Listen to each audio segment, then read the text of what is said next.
Hey everybody, welcome to 1 Hour. This is our second episode of 1 Hour, brand new show I started about a week ago. If you haven't seen our first one, check it out. We were interviewing Ingrid Perez. She's one of the panelists that comes on Prophecy Mondays. She's been with us for a couple past shows on there. We have a brand new episode right now, and I hope you guys enjoy this show. We have an amazing person that's about to come on here. If you ever heard of him, his name is Shane from Black Swan Revelations, and he has got some awesome deep insights in the Bible, the theories that he comes up with, and the facts based on the biblical Bible itself. A deep analyst of the Bible that he dives in. He has a lot of videos on his channel. When I bring him on here in a few seconds, first thing you want to do is go down to the address on his his lower third, his name. You'll see where it says at the sign of his to go to his channel. Check it out and you subscribe immediately while you're listening to him. Okay. So that is due said. We will bring on Shane right now. How you doing, my friend? Good. How you doing, Rick? I'm doing great. You know what? Before we get started, I have to add in your URL to your thing. And I forgot to do that. No big problem. No big deal. I got it right here. And it's just a quick little edit. That's all I got to do. It's just edit name. And just go like that. I'm just going to put, there it is. Voila. There it is, guys. Check it out. There it is. You just put in the @ sign, type in that whole name, Black Swan Revelations, in the YouTube search engine, or add it to the URL after youtube.com/. And you go to his channel and subscribe, guys. Is that an amazing channel? I've had him on my shows quite a bit on my Prophecy Mondays that airs every Monday at 8:30 p.m. So Shane, just briefly tell us about yourself, man. Sure. I've been a Christian most of my life, and we'll probably dive into that a little bit. But I started my YouTube channel literally 3 years ago on February 22nd when Russia invaded Ukraine. I thought this would be a great time to start a YouTube channel and talk about the end times, talk about the book of Revelation. And because I had a bit of a fetish for black swans, I also read the book, The Black Swan, I thought maybe I would just call my channel something along that lines and also share from time to time the insights that I get from reading the Bible. And that's kind of how my channel came into being. That's good, man. That's really good. Yeah. My channel, of course, I started it, quite a little while ago, not too long ago. And I was like a nobody out there, guys. I had like 50 subscribers, and nobody was like, I had very few people listen to me. And I was talking to the walls every week, and, I just said, oh, Lord, can you wake this channel up? My big break finally came when I went on Uptime. I got discovered, and I think I gained like 15 to 2,000 subscribers in an hour. It shot up that fast. I remember that. Really amazing. But Shane, let's go ahead and get into your questions here, okay? We'll dive right in because we know how fast time goes. It goes really fast. But here's the first question. When did you get saved? It almost could be a two-part question. When did you get saved and when did your life actually change? Yeah. Because definitely. I felt like my whole life I've always believed in God, always believed in Jesus Christ. And it was probably mostly because of my grandparents at the beginning, because we used to live with my grandparents. Whenever I go by their bedroom, my grandpa would be on his knees praying for my grandma every night, praying for her. And then my grandmother would actually, she was Catholic, she would walk me through the crucifixion story on the calendar. So they had a calendar and it would go picture by picture, and she'd walk walked me through it when I was like 5 years old, 6 years old. And really after that, my mom became a Christian. And so she just brought me to church. She taught me about Christ. And then officially, I gave my heart to Jesus Christ November 17th, 1985. The reason why I remember that day is because I was baptized and dunked in water. And when I shot up, I was like, man, this is amazing. All this kind of stuff. I think, how old was I? I would have been 16 years old. And then, like most Christians, you accept the Lord, you believe the Lord, but your life, it's almost like your life kind of has a little bit of a lag behind. Like you're not splitting mountains and you're not restoring limbs and all this kind of stuff. You're trying to figure this stuff out while you have hormones and all this other stuff going on. You don't know who you are as a man. You don't know who you are as a male, what you're supposed to bring to the table, what kind of a career you're going to have, all this kind of stuff. So it gets a little bit muddied when you're a young Christian. But I remember having close Christian friends. Had two of them specifically.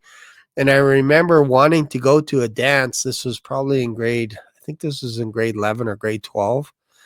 And my two friends picked me up and they said, "You're not going to the dance. Let's go do something else." So they kind of helped me get out of that circle. And that was my peer pressure. Having two best friends that were Christians. And I also hung out with non-Christians, but we didn't drink. We would still have fun and everything, but we just wouldn't drink. So that was kind of my high school years, all that kind of stuff. But really for me, it didn't really sink in my full identity in Christ. I didn't really fully understand that, really honestly, till about 3 years ago, which is kind of a shame in some ways. I read my Bible. Maybe I would read a paragraph a day and then I just put it away. I'm like, this stuff is boring. I don't understand it. I'm not going to read it. I don't think the Bible is for today. I don't think it's relevant. I don't think the King James Bible is relevant, all this stuff.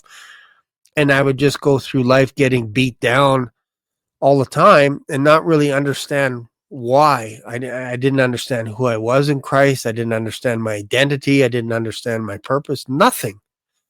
And then you just kind of go through little bits and pieces where you figure, you think you got it, and then some days you don't got it and you beat yourself up and all this kind of stuff.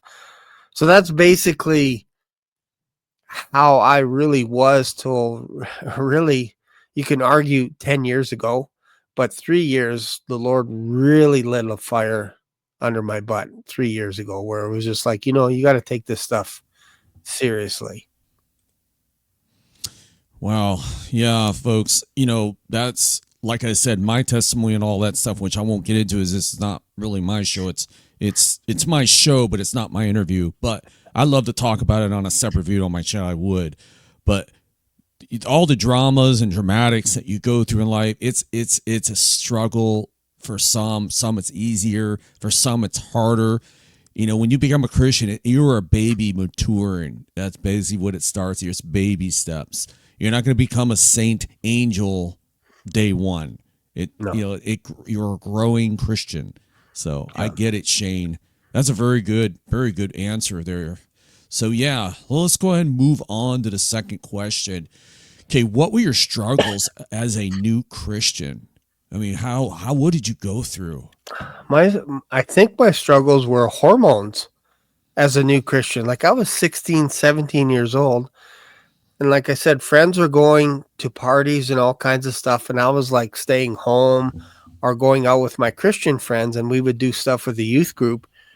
And I was always kind of feeling like I had FOMO, like I'm missing something, like they're having the fun and I'm over here.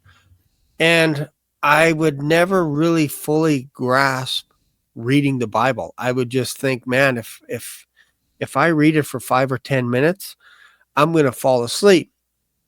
And because I was doing that, not reading my Bible, man, I would make mistakes.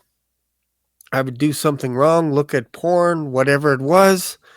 And then I would pray to God the next day and say, Lord, forgive me.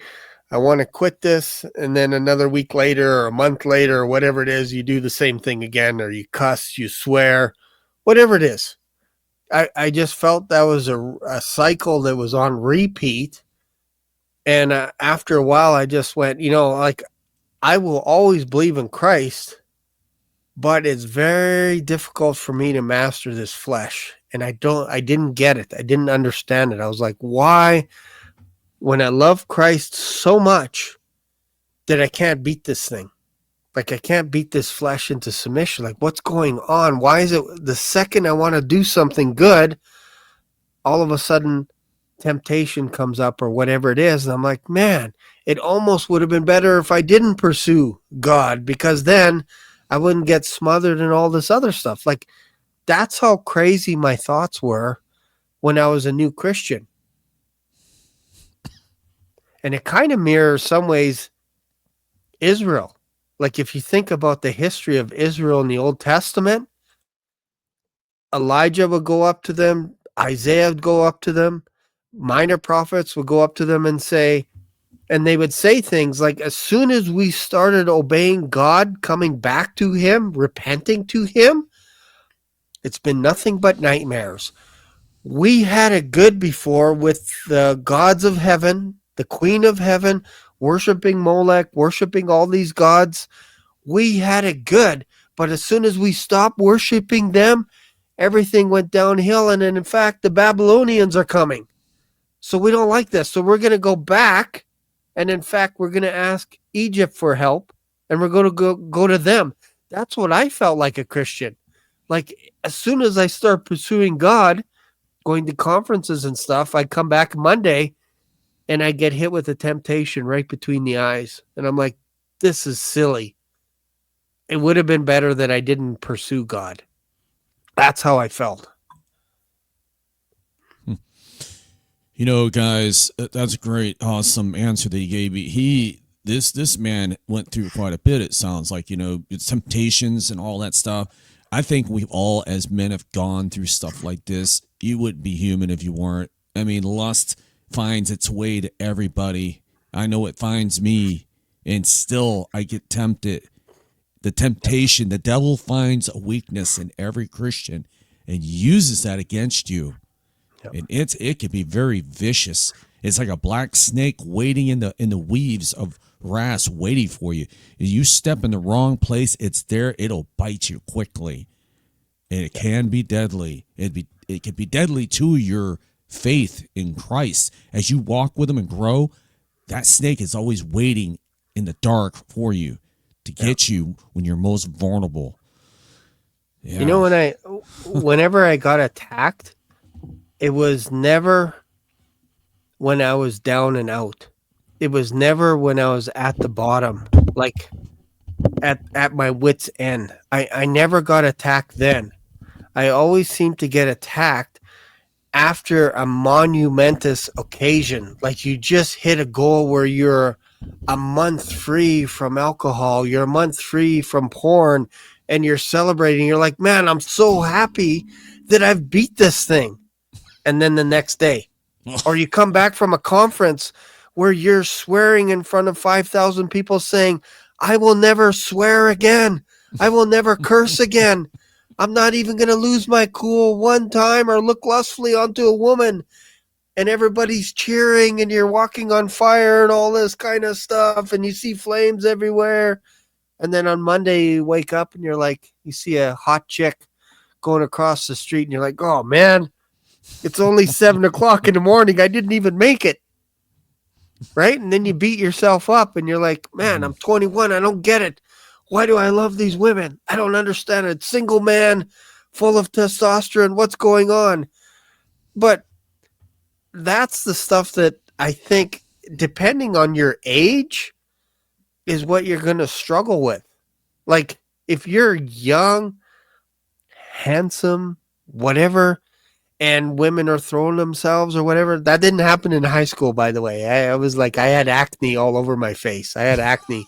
But I'm just saying, for those people. I had it too. Yeah, just like, it looked like I got shot with a machine gun. Yeah, exactly, right? So that probably saved me in some ways, right? Because women would just walk by me and they're like, look at that nerd. Oh He's got man. acne, right? So that's good though. That's a good thing. But Yeah, fortunately. Oh, go these are ahead. the struggles that we have as even as new Christians. Like it, for some reason we think as soon as we accept Jesus Christ as our savior, that all of a sudden we're able to walk on water the next day. And we're like, why can't we? I don't get it. And that's the wrestle that's the battle, Yeah. trying to walk on water. And then we get frustrated that we can't walk on water. So then we're like, that's it. I'm just going to hold my breath and go underwater. I give Mm, up. mm.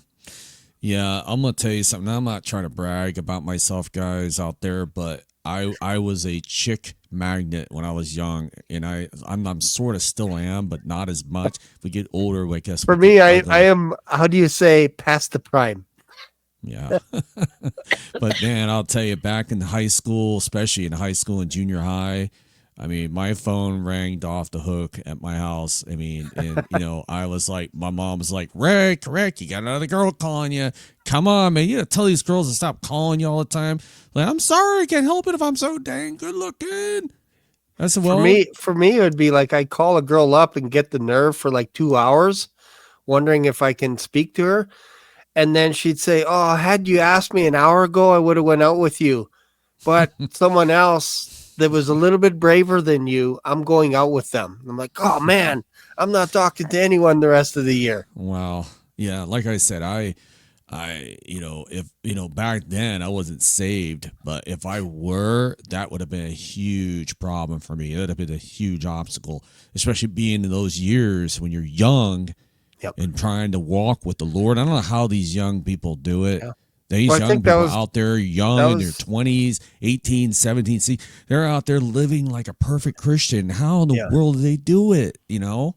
Well, that was the battle that we had. Like I said, I had two friends that were awesome. We were peer pressure. Like if I say, "Hey, I'm thinking about going," I got invited to a party in grade 11, and they'd be like, "Nah, you don't want to do that. Let's just go play tennis or something," right? Or they would say, "Hey, I'm going to go do this." And it's like, "Nah, you don't want to do that." And we would literally grab them and rescue them and go do something else. And that got us through high school. We never got in trouble. We never got anybody pregnant. No fathers were coming after us with shotguns or any of that kind of crazy stuff. We avoided all that stuff in high school, right? Which was great because my wife ended up being my first, which is amazing. I got married at 21. But back then, when you're in the war zone, you don't know. You're like, man, I can't get any dates and all this kind of stuff. I thought I was pretty cool. I like Bruce Lee, all this stuff, you know? But it's actually God saving you through all that mess, right? Like the headaches, the trauma, all that stuff. It's Yeah. crazy. Yeah, what a mess our lives have been, But you know what? Look at the end. We're almost at the finish line, and that brings us, to this question here. I mean, what were your? Well, actually, it's the next question, but we're getting there. But what is your thoughts about your past sins? Mm. How do you feel about them all? Well, I'm 55 right now. So, like I said, I am, how do you say, past the prime. But now the way I look at things is Jesus Christ forgave us on the cross. He nailed all of our iniquities to the cross, past, present, future, done. Done. We are a joint heir in Christ. We have seats in heavenly places. But the battle here on earth is against our flesh. And when I say flesh, I'm not saying against your hand or your eyeballs or your feet or whatever. We kind of need those. Like if you want to eat, you kind of need your hands. If you want to get to your job, you kind of need your eyes or your feet. So you can't get rid of those. You can't just cut them off and say, that's it. So now you're stuck with a law that is called the law of flesh. And then you have the law of the spirit, which is what we are under. We're no longer under the law of flesh anymore. You don't have to submit to your flesh anymore. And once I figured that out and went, oh, okay. So what Paul is saying in Romans 7 is This law is always going to be here until the day we die. Its job is to take us out of this world. That's its mission. It cannot obey God. It will not submit to his commandments. It won't submit to anything. But in the spirit, we love Christ. If it was up to us, we'd be reading our Bibles 24 hours a day, listening to worship music 24 hours a day, going to church every single day. But we still live in a physical world, a physical realm. But we are spiritual because we also have seats in heavenly places. And once you realize that this is the war, the spirit is lusting after the flesh and the flesh is lusting after the spirit. What does that mean? It means they want to occupy that space fully. The spirit wants to occupy our space 100%.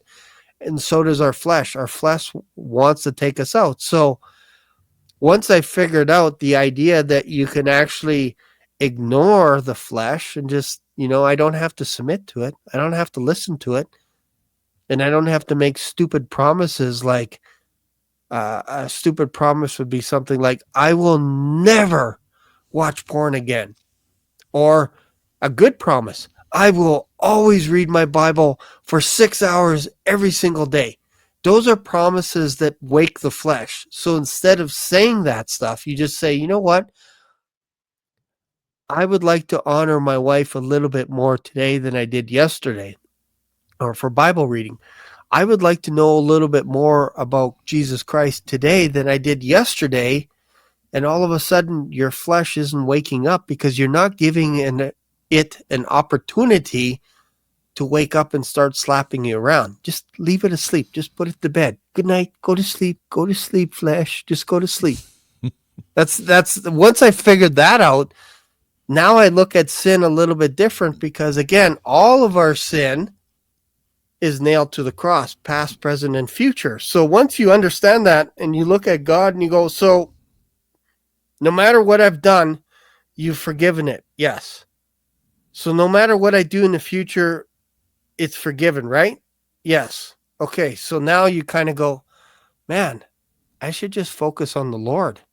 I should just focus on him. And if I trip and fall, I jump back up, I dust myself off, and I ask the Lord, I just say, Lord, like, sorry about that. I just fell. Sorry about that. Please help me.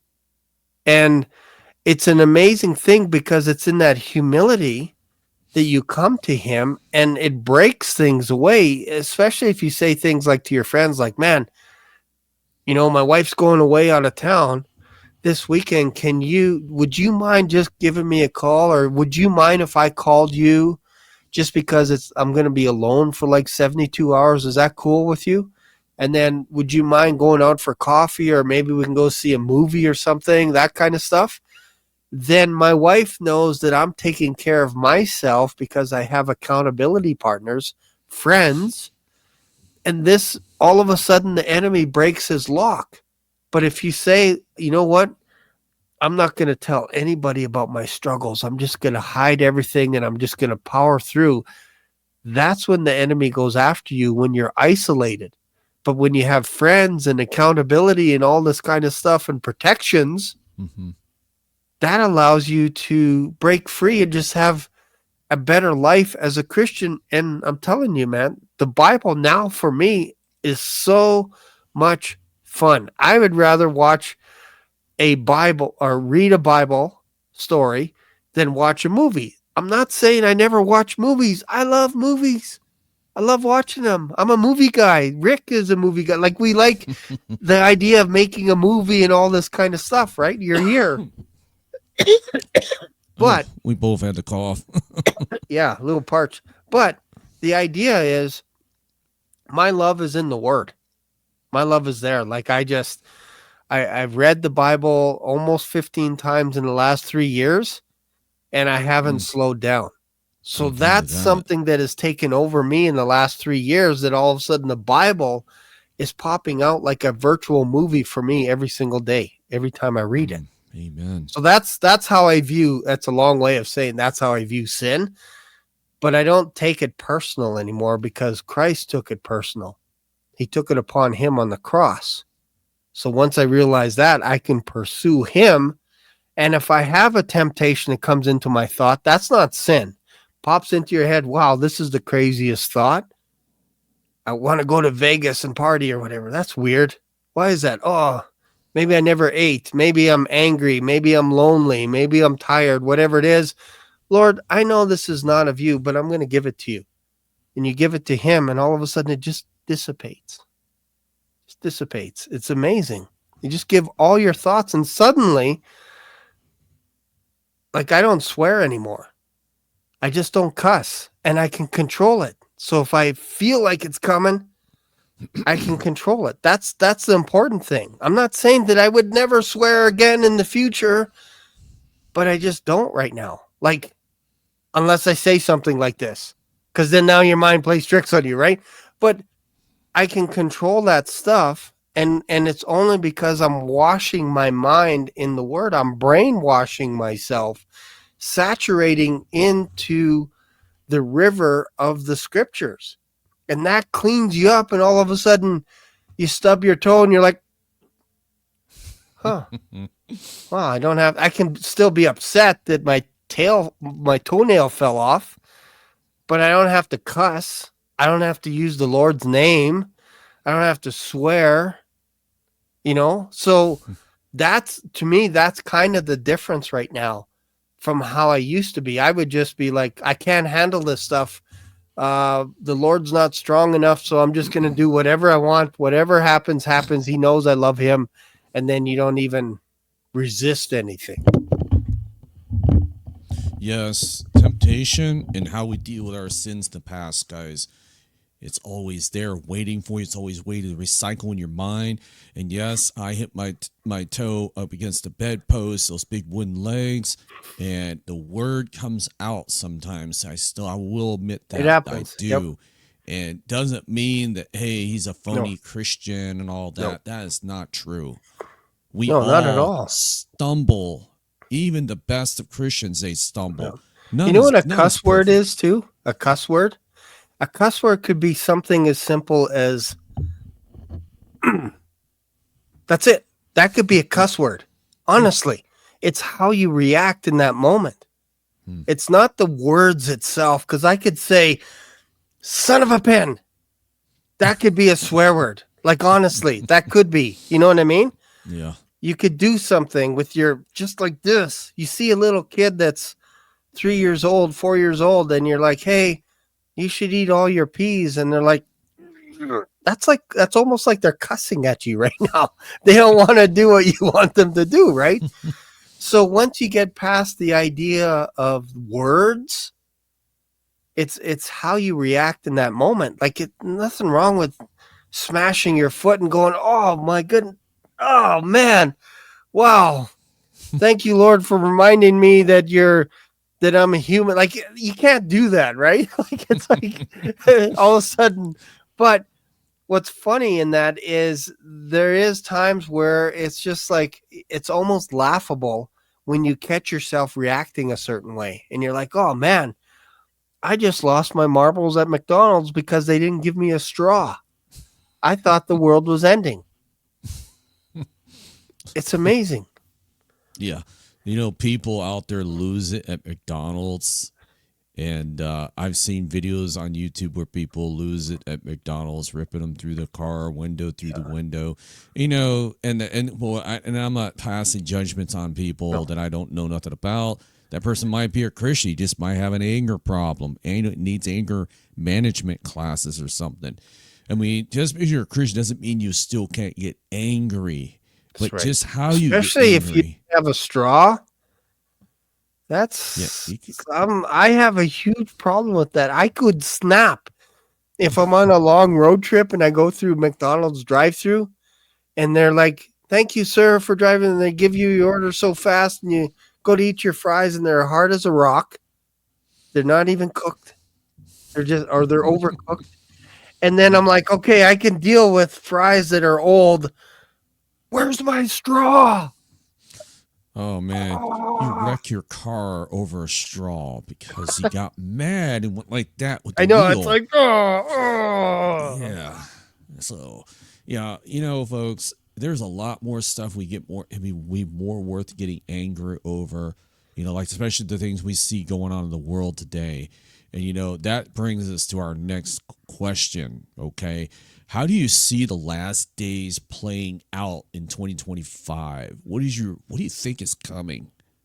Basically, Well, as you know, with my channel, I try to follow or pick out what I think could be a black swan event. That's just what I do. That's the DNA of my channels. I take guesses, I take pot shots. I'm like, it wouldn't surprise me with what Elon Musk and Donald Trump are up to, that perhaps they could come up with the world digital currency or something, or somebody could do something silly or whatever it is and just enter our world into utter chaos, like something silly, right? It's hard to predict. Like, you can't predict the black swan, but it feels like in 2025, what's going to happen this year will be, it'll make like last year, we won't even remember Donald Trump's assassination attempt. That's how I feel. I feel like there's going to be more coming down the pipes in 2025 that'll just make last year just be like, just another day in kindergarten. That's it. Meanwhile, there's fist fights in the schoolyard in high school. That's kind of how I picture 2025 versus 2024. What do you think? what do I think? Yeah. Oh man, I see. Like I said, I tell people on my show every week on Prophecy Mondays that I see it playing out to the rapture of the church, because that's where we're heading. We're heading straight into the rapture. I know that event is coming super quickly. That's what it feels like. All the signs are here, and now we're seeing this whole push for AI to get into forward mode. I have seen these advancements going off. Like I said, you see it, Shane. You see all the things that are shaping. When we have a new administration now in the White House, now Elon Musk is in the picture now, and he's a tech person. So that there's Satan's got to have his hand in by putting God and Satan put these people all in the right position to make the things come out, the outcome. Shane, what do you think, Shane? Yeah, for sure. Like it feels like, sometimes when we look at just things going on in our neighborhood or maybe in our town or whatever, it feels like we're playing checkers while the world is playing chess. They're moving people around, moving people into position, firing people. All of a sudden you're like, I thought that person was going to be there forever, and they're gone. Government's removed, and then someone else comes in, and we're constantly like, oh, I didn't see that coming. Oh, that's weird. Or that's it feels like things are being put into place where if you're going down the road of the rapture could happen at any time, you can't help but see it. You can't help but see, man, these guys are pushing for AI to be like our best friend.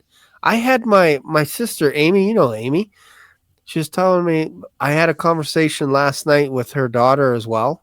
And we're talking about ChatGPT. And I forget how she said it. This is her daughter and Mia. And she said, what did she say? She said, I just asked her the question, something about, are we being snowed, or something about history and the idea about, AI, maybe in Nephilim, not even Nephilim, just saying, AI feels like it's up to no good or whatever.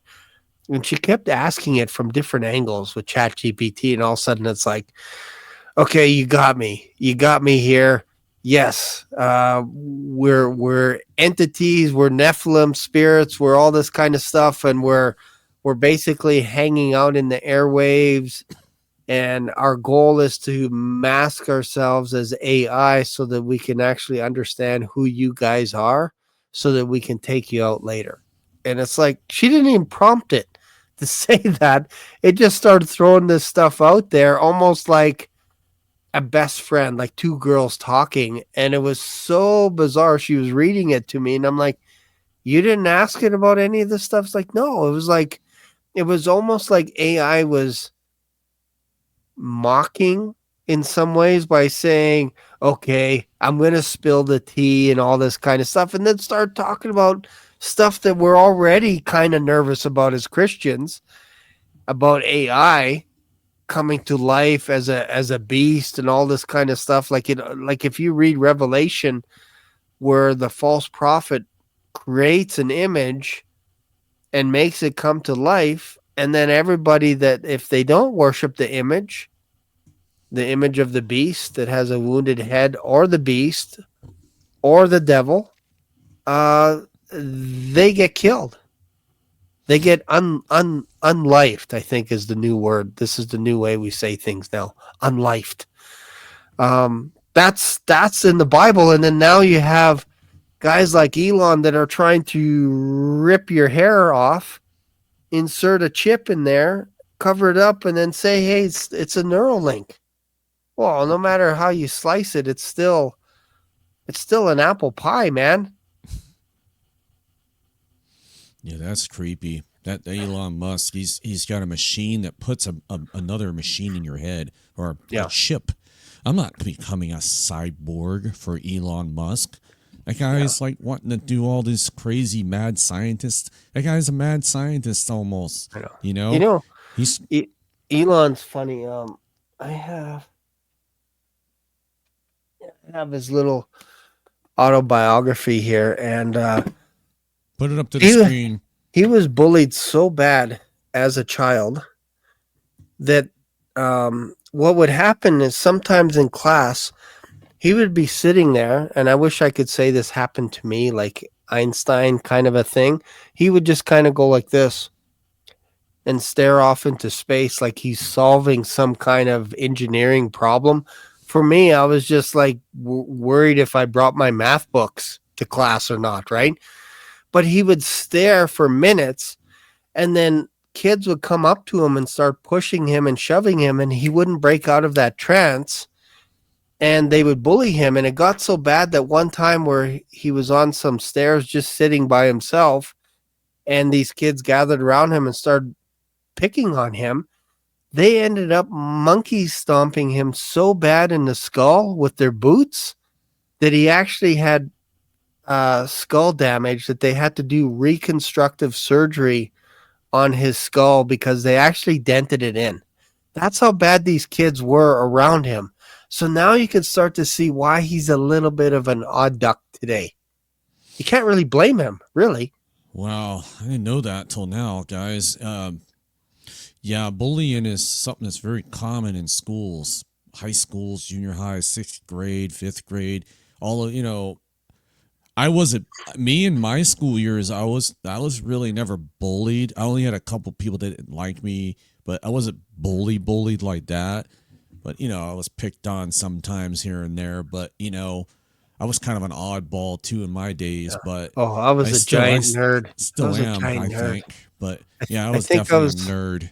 I think I was like 5'5" or something in grade 9, and I got chased home by hockey players. I loved hockey. I love Wayne Gretzky, but you'd look at the wrong girl all of a sudden, or they would come over to my house to have tea at my house, and my mom would be serving us tea, and these would be two of the most beautiful girls in junior high, and their boyfriends got jealous. And they're like, what are you doing with that nerd or whatever? We're going to teach him a lesson. And then the next day, they're chasing me home. And I'm like, I had a crush on them, but I'm so below their class that they were just humoring themselves by being at my house to have tea with my mom and myself. And then I would get beat up every day after that. So bad that I couldn't even go in the school bus anymore. I would have to walk home through the woods with my friends because the hockey teams were chasing us, hockey players of these girlfriends. They chased us down. And I'm like, This is horrible. Grade 8 was the worst time of my life, man. Why would you pick a hockey team, man? You know how rough those I had guys no could be. You think idea. hockey sticks and pucks and all that. Oh, I know. And they're Well, a just, yeah. football player would have been worse. You probably wouldn't be sitting here Oh, right now if it was a football team. oh, I know. They I would have just, stomped you bad. the only thing I could do is just run fast. That was it. That was my superpower. And then for some reason, when I got to grade 10, I grew to 6'2".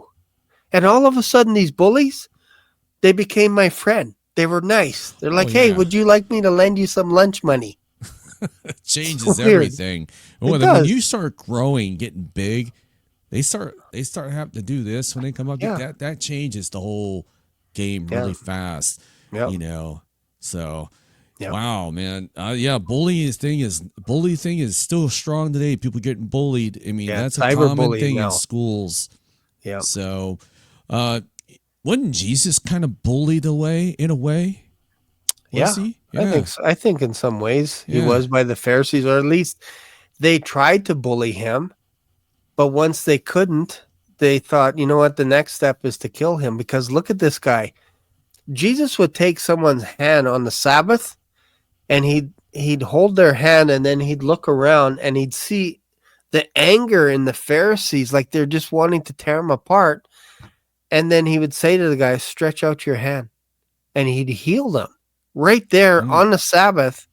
It's almost like, I would almost say, more than being bullied, he was the guy that was picking a fight with the toughest guys in the school. He would be the new guy on the block, a new kid, clean outfit, looks like he's well put together and all this. Not super, like he doesn't look like a jock or anything, but he would see somebody being picked on and he'd walk over to that guy and tap him on the shoulder. And I think he'd pick a fight with them, because it seemed like that was the pattern, where he would defend people that were like the adulterous woman. She was caught in adultery, and he's like, here, whoever is without sin, cast the first stone. And where are your accusers? They're gone, my Lord. Okay, neither do I condemn you. Go and sin no more. He stood up for them. And it's interesting that I think it's like when you go through the Gospels, it kind of feels like he's picking a fight wherever he went. Like he was ticking the religious leaders off quite a bit. Yeah. Wow, look at the time, how fast it's 42 minutes we've been recording. Can you believe we've been recording for 42 minutes, guys? That's fast. I can believe it. You know, Jesus had the power. He could have wiped them out just like that. And people said, Exactly. Jesus, do something. You got the power. But Yep. Jesus didn't do it because he knew where he had to go. If he would have did that, everybody would be afraid of him and bowing down to him. Like, we ain't killing this guy. He's literally the Son of God. He's got the full power. But nope, God said, don't do it. You're here for one reason, to get the gospel and die for our sins. Yeah. And just that Satan did not, oh man, Satan was defeated on that cross. Satan was doing everything he can to render him invalid, to be, if he would have sinned once, that would have been an invalid death right there on the cross. But Satan didn't succeed. He tried everything, even on the mountain. So yeah. I think it would almost be tougher for Christ in some ways, because imagine taking your garment of the King of the universe and just putting it aside and entering into a woman, being born, and you're now the most vulnerable being in the universe. You're crying so that your mom can feed you. You're vulnerable now. You have to put your life in humans' hands to protect you until you get to the age of accountability and you can take care of yourself, all this stuff. And then you have these legions of angels that are watching their master getting touched. Imagine you're like 100,000 or 10,000, 100,000 angels, and the King of the universe gets touched by a finger, by a human that hates your king. Imagine the restraint of all the angels going, man, we need to smoke this whole place. And Jesus is like, no, hold back. Yeah. No, I got to go through with this. Hold back. That would be restraint. Telling your friends, don't destroy this whole city because I got to get to the cross. Don't do it. Don't destroy them all. Yeah. Yeah, guys. like I said, Jesus had the power to do it all. He had the power to destroy anybody that got in his way, but he was not.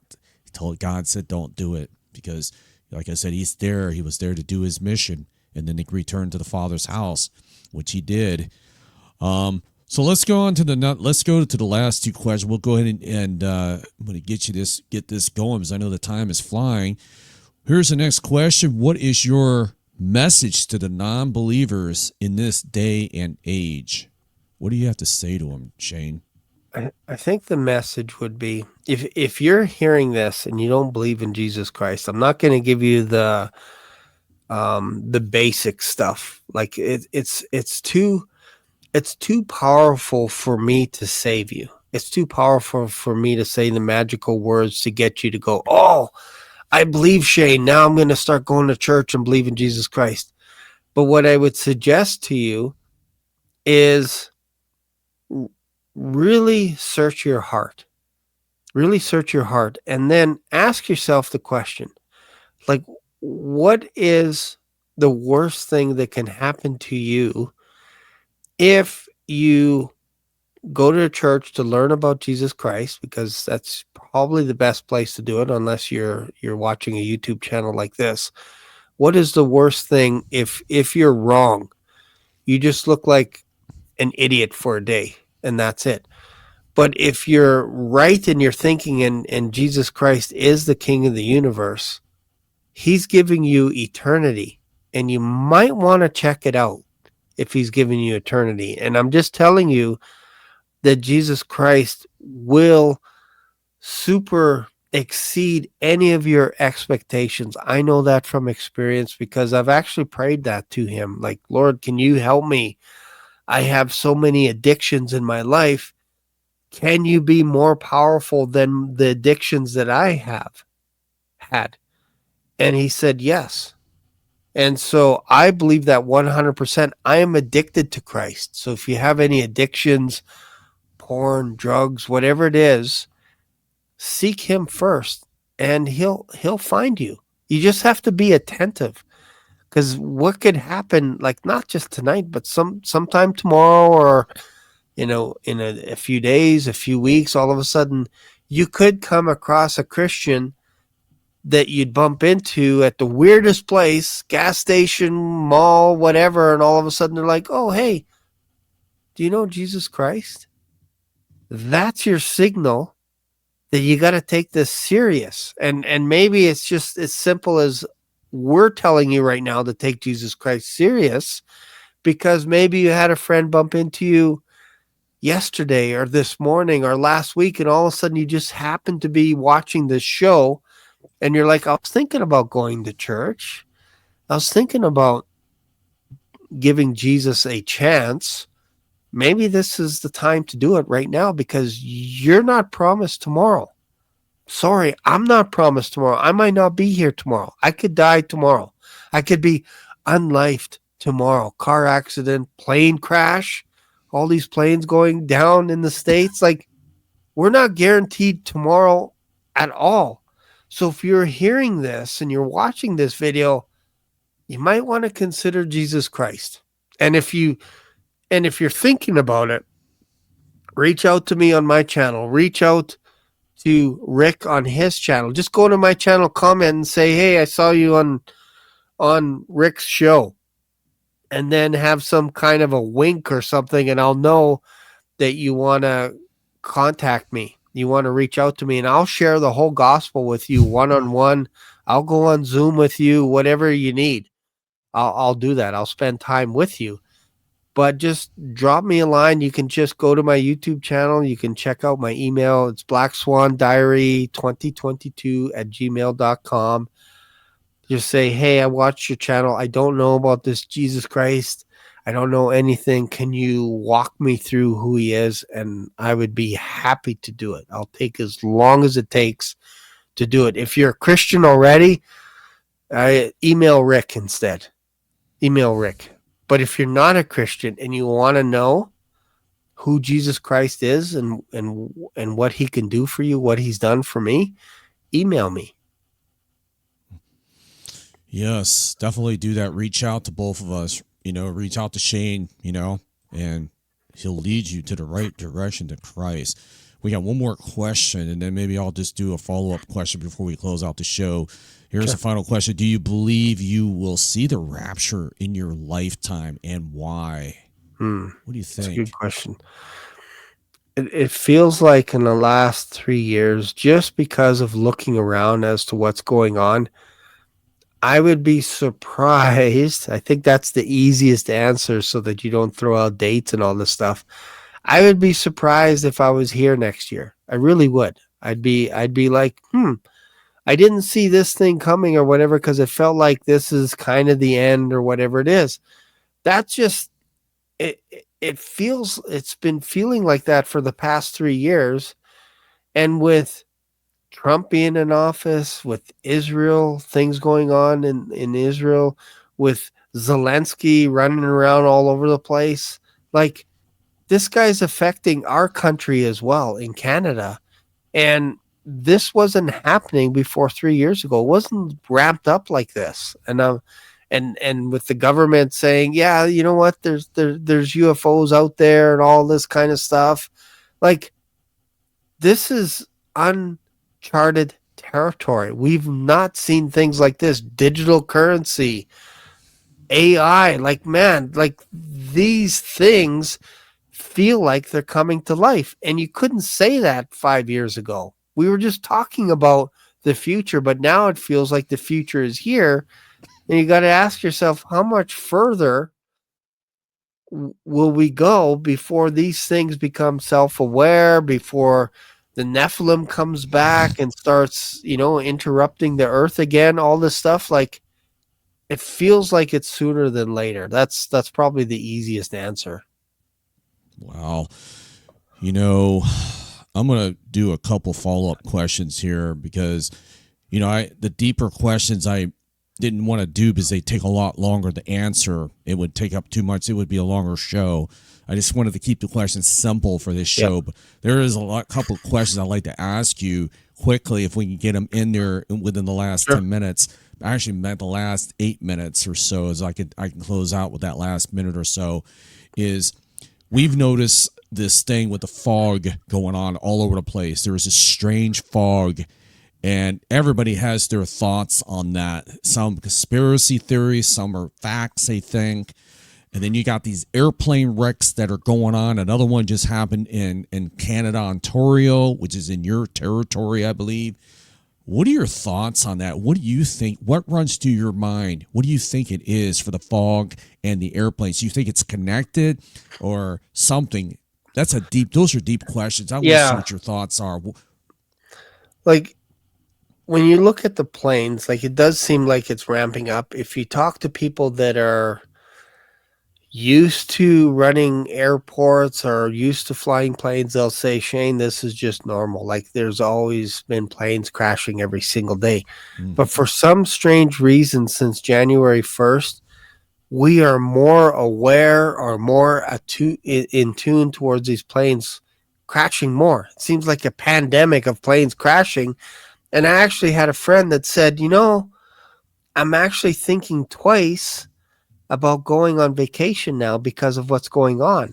And I'm like, oh, isn't that interesting that we never talked about this before, and now we're having conversations of like, yeah, you know what? Maybe I'm just going to postpone my little holidays. And then you enter into this fog stuff that I haven't seen any of that here on our side of the border in Canada, but I have watched video footage of the fog, and I'm like, it feels like to me that there's a massive smoke screen so that they can start taking care of whatever it is that's going on out there. If it's satellites, whatever, it's almost like I sure hope they're not spraying chemicals. I really hope not. I think if you start getting into that kind of stuff and the evidence comes out later that they're actually spraying this crazy stuff over people's homes and stuff, I'm like, man, if that doesn't tell you that we're in the latter days, I don't know what else does. Like it feels like they're prepping the airways right now to get us to not look up. For some strange reason, they don't want us to look up. It's weird. Yeah, they might be hiding something in that fog. Every time the fog comes up, it could be hiding in something from outer space. I don't know. And then we got this Apophis that's coming in 29, which lays out, if it turns out to be the actual one that's in Revelation 9, that puts us right on time with 2025 being the rapture of the church. You know, I don't know if you watched last night's show. You should go and watch the whole thing.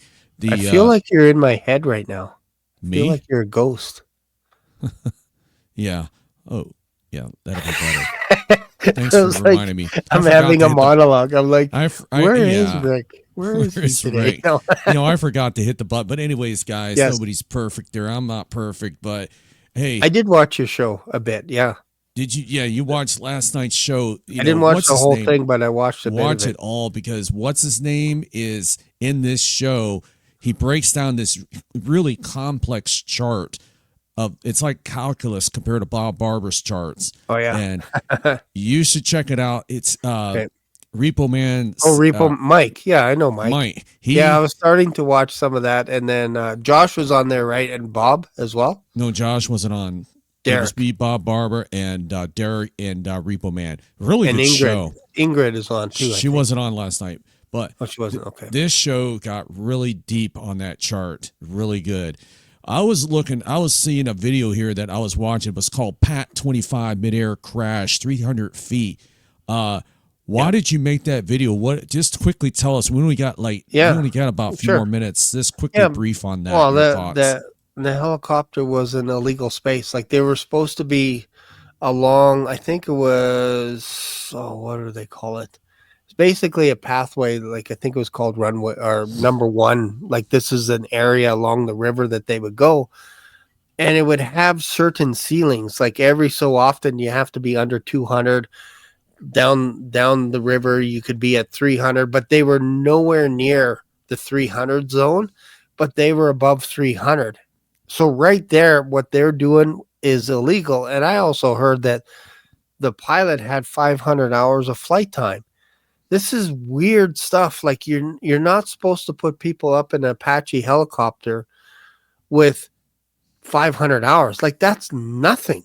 Like, these guys have thousands of hours of flight time, and you're putting her in a busy section, one of the busiest sections of the world, arguably, for sure, America, airports, and the plane did nothing wrong. They were going in, they were approaching the landing, everything was textbook, but the Apache helicopter was they were at the wrong place at the wrong time. They shouldn't have been above 200. If they were below it, we would not be having this conversation. Yeah, they laid off a lot of workers, and now they're putting people in those towers that should not be there. That too. Like the day before, there was a midair collision that was just missed. Like, they were notorious for making little mistakes, and eventually you're gonna get caught. Somebody's gonna get they're gonna lose their life. Yep. Well, Shane, we got 2 minutes left. I think I'm gonna close that out. You know, it's been an honor having you on my show called 1 Hour. We spent 1 hour with Shane, folks. What an awesome interview. I didn't really want all those questions about the planes and the fog. I didn't want to spend the whole show talking about that, because there is so much we'd have to offload on the show. We wouldn't be able to do it in an hour. You know, maybe we'll have him back sometime in the future, which I definitely would.